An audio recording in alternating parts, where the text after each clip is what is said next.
この動画は過去動画の再放送です。途中紹介されている別動画は現在アップされていないものもあり、リンク切れしている場合がありますが、ゆっくり再アップしていきますのでお待ちくださいね。それではご覧ください。こんにちは、斉藤直樹です。今日は19年前から今までのイラスト大公開ということでですね。いや、これかなり恥ずかしいんですけど、僕が19歳の時の絵から今37歳なんですけど、今まで描いてきたイラストを時系列でご紹介していきたいと思います。今って結構ですね、ネットが普及してきたおかげで若い頃からバリバリ活躍されている方が多くて、僕もですね、プロデビューが19歳ということで結構早めではあるんですが、ただね、僕はかなり紆余曲折経て今に至っていて、途中かなり長い暗黒時代なんかもあったりします。今日はあえてですね、その辺も包み隠さずお見せしていくことで、意外に順調そうに見えて、そんな時代もあったんだな、じゃあ自分ももしかしたらいけるかもっていう動画を見てくださっている人に勇気を持ってもらえる部分もかなりあると思います。ぜひ最後までお付き合いください。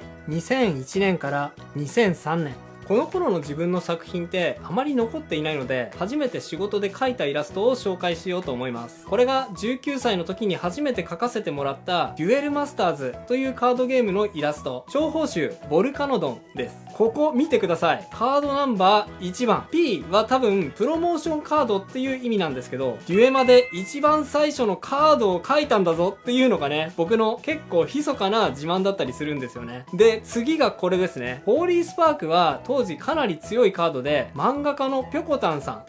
んは当時ゲームラボっていう雑誌で漫画を連載されていて、僕はファンだったんですけど、ぴょこたんさんとお会いする機会があった時に、彼がデュエマにハマっているっていうお話を聞いたので、ホーリースパークを描いたんですっていう風に言ったら、すごい喜んでくれた記憶がありますね。あとゼリーワームは当時こんなことにはなると思ってなかったんですが、最近ではね、僕が可愛い女の子を描くたびに、斉藤直樹は今でこそ可愛い女の子を描いたりしてるけど、昔はこんな絵を描いてたんだぜって横に並べられる存在になりまして、十数年越しにネタにしてもらえていいなお前っていう感じです。2004年でですね、この頃はデュエマの仕事の影響もあったのかもしれないんですけど、個人制作ではこういう絵を描いてましたね。はい、ドン。いやー、今の僕の作品しか知らない人が見たらびっくりしちゃいますよね。これはシュールレアリズムっていう表現で、ダリとかマグリットとかが有名ですよね。シュールレアリズムは日本語で言うと超現実主義っていうね、現実じゃない世界を描くことで自分自身の中の不条理性とか哲学みたいなものを表現する手法なんですけど、まあこれ僕がなんでこういう作品を描いていたかというと、正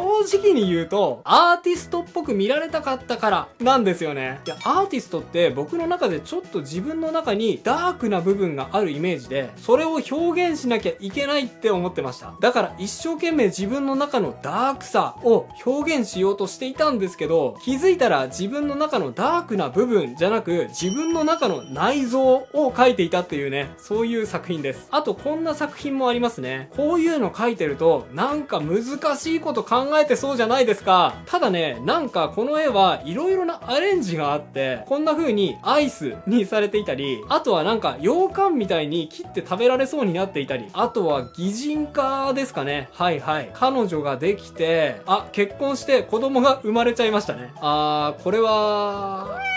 ノーコメントで。っていうね、特にね、何にも難しいこと考えてなかったんだなっていうのが、今のでバレると思うんですけど、それで気づいたんですよね。俺全然ダークな部分自分にないわって。まあでも、あまりきちんと諦めはついていたわけじゃなくてですね、こんなのも書きましたね。いや、自分が気づいていないだけで、俺の中には必ずダークな自分がいるはず。そういうアーティスト性みたいなのが自分の中に眠っているはずなんだってね、結構この後も引きずることになるんですけど、自分の中のダークサイの挑戦はね、この後の方でもちょいちょい続けていくことになりました。2005年ただですね、この辺りで、俺なんでこんなイラスト描いてるんだろう、俺ってなんでそもそもイラスト描き始めたんだっけって思い返し始めました。いやいや、そもそもこんなダークなイラストはもともと好きじゃなかったじゃんって自分でツッコミが入ったんですよね。で、よく考えた結果、ああそうだ、俺ゲームが好きだから絵を描き始めたんじゃんって思い出したんですよ。小さい頃からゲームが好きで、特に絵を描き始めたきっかけはですね、スーパーマリオだったんですね。うちの母親がマリオを紙に描いてくれたんですけど、そのマリオを見て感動したんですよね。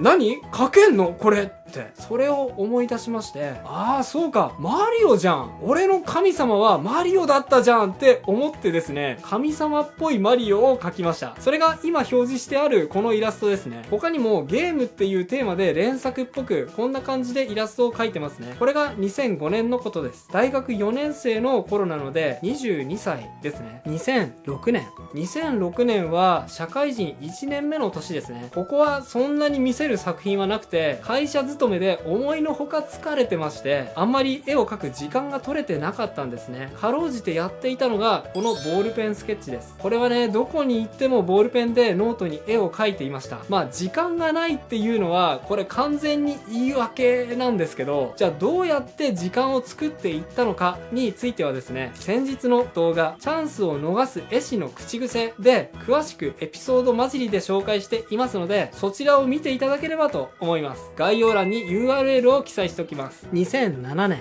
で、この年にですね、約1年半勤めた会社を辞めます。1年半って早いですよね。で、この頃世の中的に流行っていたのがですね、ペイント BBS、いわゆるお絵描き掲示板でこんな作品を描いていました。いや、まあ流行っていたのはもうちょっと前ですかね。この頃はもうピクシブがあるので、みんなガシガシピクシブでお絵描きしていたんですけど、僕は割とこの頃一人でいじけてまして、いやもうどうせ俺の時代なんてもう終わったからみたいな、まあ始まってもないんですけどね、なんかそんな面持ちでひたすらお絵描き掲示板にこもっていた気がします。会社を辞めて1年目だったので、あんまりね仕事も多くなかったので、結構暇を持て余してましたね。これ自画像なんですけど、なんかもうこの自画像がこの頃の僕のひねくれた心境を表しているような気がしますね。怖いです。まあでもそんな風に暗い思い出ばかりでもなくて、お絵描き掲示板はすごく勉強になりました。というのは、お絵描き掲示板はあまり機能が充実してなくて、最初の頃はレイヤー機能すらなかったので、色や構図は最初にものすごく考えて描かないといい感じにならないんですよね。なので色と構図についてすごく意識的になれたんですよね。この色とこの色を組み合わせると綺麗とか、この構図で描くとうまくいくとか、そういう自分の中の得意パターンみたいなのはある程度ここで養われたような気がします。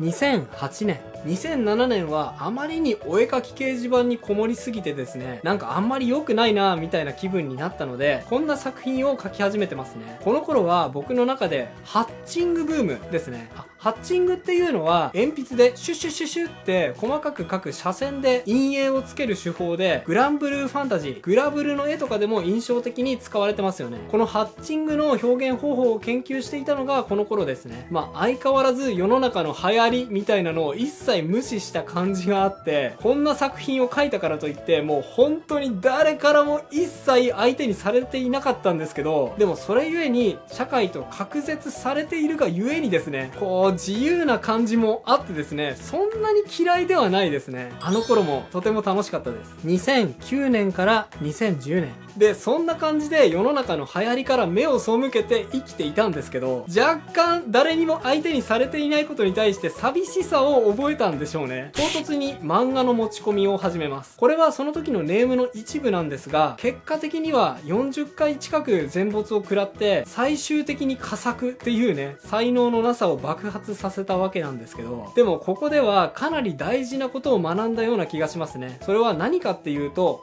伝えるってことですね。まあ完全に体得できたわけではもちろんないんですけど、漫画ってやっぱり何が書かれていて、どういうストーリーで何を感じてほしいと思っているのかっていうのを、面白い面白くない以前に読者に伝えなきゃいけないわけじゃないですか。なんかもうね、そういう基本的なことが僕全然分かってなくてですね、よく分からない作品を連発していたんですよ。この頃僕がしていた勘違いは、自分の中だけにあるオリジナルな映像、よく分かんないけどすごいみたいな絵が受けると思ってまして、それをひたすら描いて持ち込んでいたんですね。でもどうやらそうじゃなくて、きちんと何が書かれているか分かって読者に伝わるものがいいものだ、面白いものなんだっていう、そういう基本的なことを教えてもらった期間でした。作品を持ち込むとですね、その都度その都度編集さんにわからんってね、優しく突っ込まれてですね、僕はもうなんで分かってもらえないんだ、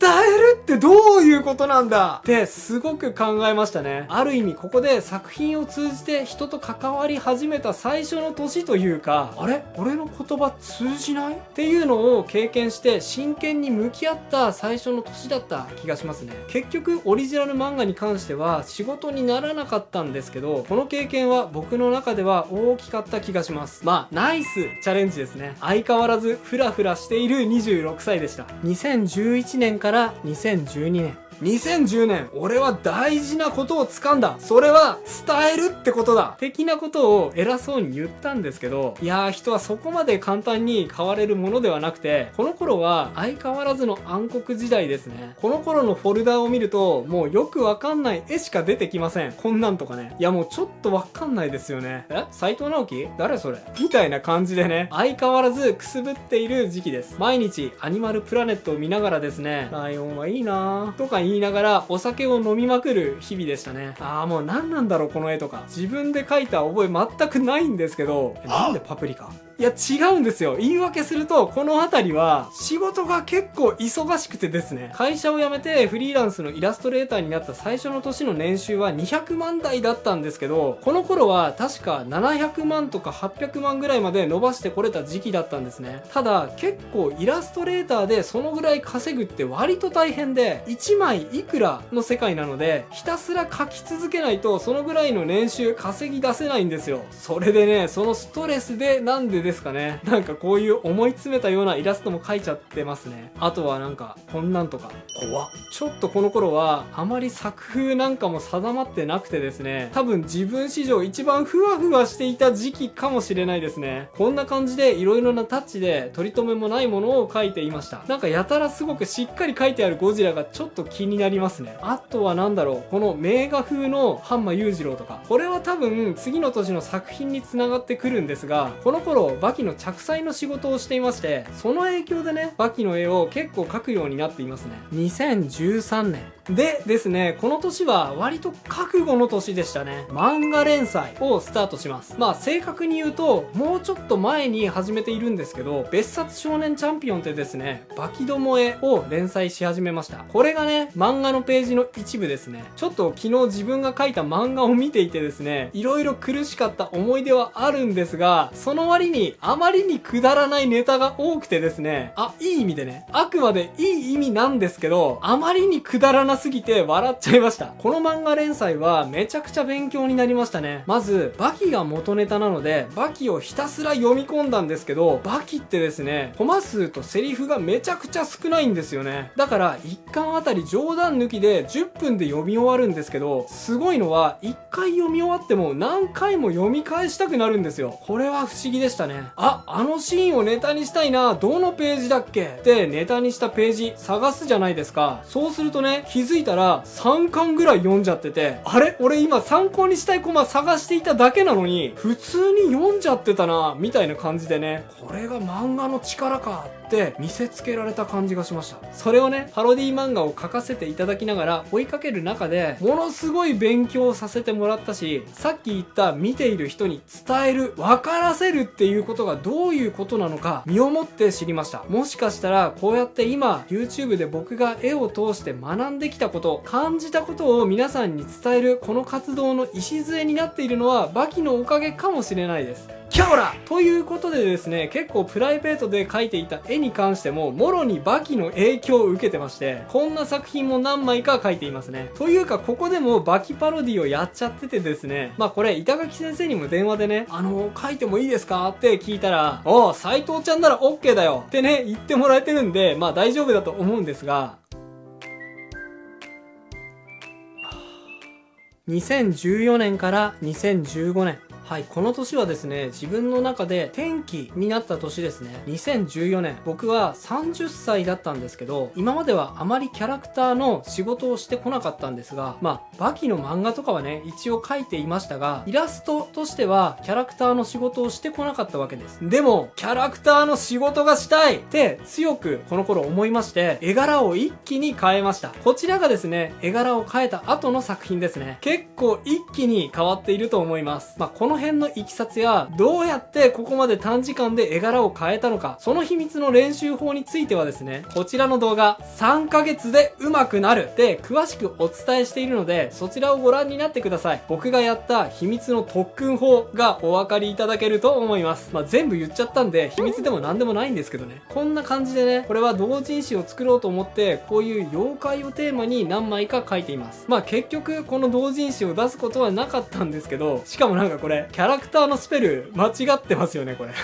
あとは、その年の最後に、その頃弾丸論破がすごく好きで、中でも、積み木みかんちゃんが僕めっちゃ好きなので、ファンアートなんかも描いてますね。で、これをツイッターで投稿したところ、それまで僕、ツイッターでイラストを投稿しても、100いいねもめったにもらえないような感じだったんですけど、積み木みかんちゃんが確か500いいねぐらいだったかな。いつもよりもいいねしてもらえまして、で、調子に乗って、二次創作いけるって思ってですね、次の年、ひたすら二次創作をすることになります。2016年から2017年。はい、この年ですね。この年はもうひたすら二次創作をしていました。ちょっと立場上ここに載せられない作品もかなりあるので残念なんですけど、そのね、一連の連作とか、今表示しているのはカンコレですね。カンコレは結構枚数書いてまして、ここに出していないのも含めると10枚ぐらい書いていると思うんですが、これが結構ツイッターでバズりまして、それまであまりまとめサイトなんかでまとめられることってなかったんですけど、そんな風に話題にしてもらったりですね、そのおかげでカンコレのアンソロジーコミックの表紙なんかも書かせていただくきっかけになりました。あとはグラブルとか FGO とかアズールレーン、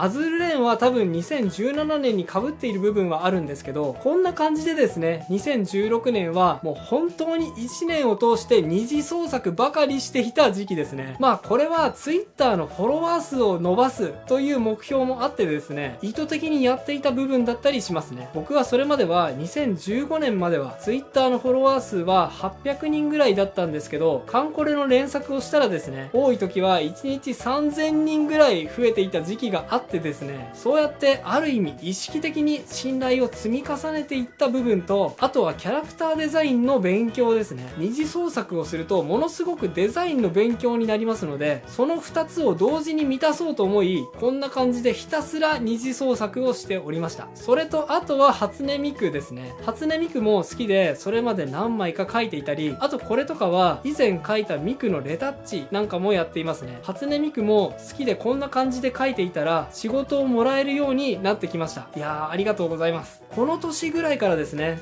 少しずつ自分でこうしようと思って、それに伴って結果がつき始めたのは、なんかやっと世の中と会話ができ始めたなみたいな感じがありました。2018年はですね、仕事の制作が一番忙しかった時期なので、そもそもあまり作品は描いていないんですが、版権イラストではなく、改めてオリジナル作品の道を模索し始めた時期ですね。前の年の反動もあったと思うんですが、2017年ずっと二次創作を続けていたのでですね、いい加減自分でもオリジナルな何かを発信したい。いや、発信したいっていうよりかは、発信しなきゃって思ってですね、オリジナルイラストを始めたんですね。それがこのイラストですね。今までですね、オリジナル作品を描くときは、自己表現しなきゃっていう自分の中の闇みたいなものを見つめようとして、あれ？闇がないみたいな、そういう失敗を繰り返してきたのでですね、もうここでついに自分の中に闇がないことを認めてですね、女の子って何か食べてるとき可愛いよねみたいな、そういうポップでライトなノリで作品を描いています。あとは次のイラストもですね、これ一見ちょっとダークな感じする人はすると思うんですけど、僕結構自分勝手な女の子が好きでですね、この作品も眉間にシワを寄せながら難しいことを考えて描いているんじゃなくて、なんかこういうことしている女の子ってめっちゃ可愛いよねくらいのノリで描いていますね。この年はそういう意味で、あまり軌道には乗らなかったんですけど、自分の絵でオリジナルをやるためにはどうしようかなみたいなことを考えていた年ではありました。2019年この年はですね、絵ではなくメッセージを伝えようとしていた年ですね。具体的にはこういう漫画を描き始めました。これもですね、正確には2018年から始めたことではあるんですけど、こんなね、いわゆる白ハゲ漫画と呼ばれるような簡単な絵を使って僕の経験談だったりメッセージ、具体的には一言で言うと、みんな元気出そうぜっていうね、漫画なんですけど、そういうのを発信し始めました。これがですね、結構バズりまして、その一つが Twitter で14万いいねぐらいされたんですよね。一応ですね、見たことがない方のために、その漫画のリンクを概要欄に貼っておきました。興味がある方はぜひ後でチェックしてみてくださいね。この漫画を通して、なんか自分の表現って絵だけかと思っていたけど、こういう方向もあるのかななんて思い始めるきっかけになりましたね。で、ついに2019年10月3日、YouTube 活動開始ですね。今から6ヶ月前の出来事です。このイラストはチャンネルを始めるにあたって描いたエンドカードのケイちゃんのイラストですね。なぜかすっごい懐かしく感じるんですけど、こうして見ると結構最近の出来事ですよね。2020年。そして今に至るという感じです。今描いているのはこんな感じのケイちゃん、なぎさちゃん、田中ちゃんの3人の1年の暮らしを描いた12枚の連作ですね。これを描いている最中です。結構ですね、僕それまでオリジナル作品はなんかこうちゃんとした難しいメッセージを含めなきゃいけないみたいに力んでいた気がするんですけど、でもこの3人のイラストはですね、YouTube を始めて以来ちょっとびっくりするぐらいものすごい数のファンアートを描いていただいておりまして、めちゃくちゃ愛されてるなって嬉しく思っています。ハッシュタグケイちゃんアートで検索していただければ、皆さんが描いた可愛い3人のイラストを楽しむことができますので、ぜひチェックしてみてください。もちろん投稿も大歓迎です。はい、こんな感じでですね、2001年から2020年までの僕の19年間のイラスト紹介していってみました。さすがに全部紹介したわけじゃなくて、今回紹介したのはその一部なんですけれども、ちょっと印象的なものだけ並べていってみましょう。はい、こんな感じですね。なんかもうものすごい紆余曲折感ありますよね。ぐにゃぐにゃぐにゃぐにゃぐにゃぐにゃ迷いながら歩いてきたんだなーって、そんな印象なんですが、でもね、これだけぐにゃりながらも今こうやって現役プロイラストレーターとして皆さんにメッセージをお伝えできているということ自体がですね、ある意味迷いながらでも全然 OK っていうね、メッセージを皆さんにお伝えできているんじゃないかと自分では思っています。今現在順調な方はもちろん、まだね、自分は暗いトンネルの中にいるなっていう方も、斉藤もそういう時期あったらしいし、自分もなんとかできるかもしれない。そんな風にね、思っていただけると嬉しいです。以上が今日僕が伝えたかったことです。いかがだったでしょうか？いやー、僕もこうやって自分の作品、作品と呼べないような作品もありましたけど、それでもね、自分の19年間と向き合ってみて、改めて、よし頑張ろうと思いました。改めてこれからも頑張って楽しんでイラストを描いて、そして皆さんにお伝えしていければと思っています。やる気、元気、直樹。それではまた次回の動画でお会いしましょう。バイバイ。ということで再放送をお届けしました。いかがだったでしょうか？新チャンネルのチャンネル登録と高評価もよろしくお願いします。